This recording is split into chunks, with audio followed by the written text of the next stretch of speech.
Uşaqlıq xatirələrimdə itmişəm. Əllərinizin isti toxunuşunu hələ də axtarıram. Gecələr uzun ev boş, səsiniz uzaqda, amma qulağımda əks-səda verir. Hər küncdə sizi axtarıram. Amma əlim çatmır, yalnız xatirələrinizlə nəfəs alıram.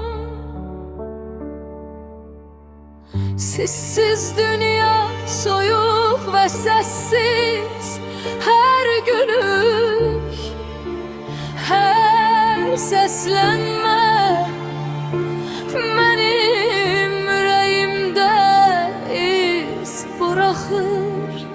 Hər nota həsrətimi daşıyır. Mən sizi hələ də sevirəm, hər nəfəsimdə, hər yuxumda bu musiqi sizin yerinizi tutur. Amma səsim çatmır, siz yanımda değilsiniz.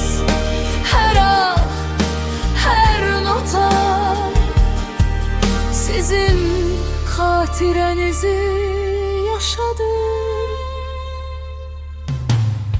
Günlər sürətlə keçdi, amma xatirələr donub qaldı. Uşaqlığımın sərin rüzgarı sizsiz gəzir.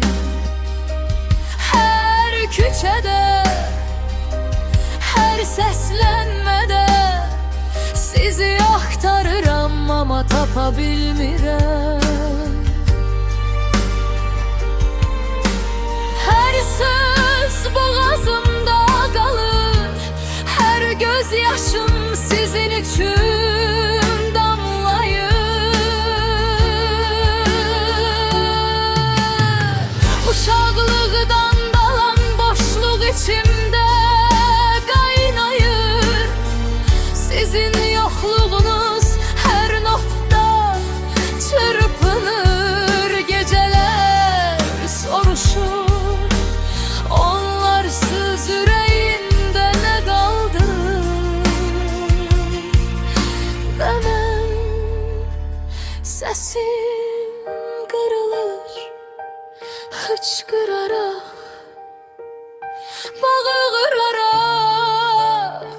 Çünki cavabım yoxdur.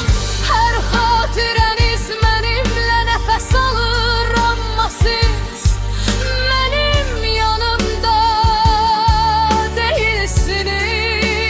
değilsiniz.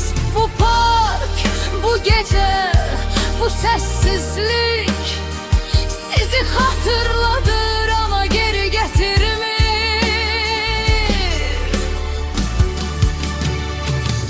Musiqi mənim yerimə qışqırır.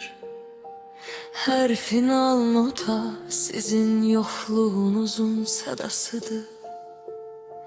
Və mən hələ də sizi axtarıram.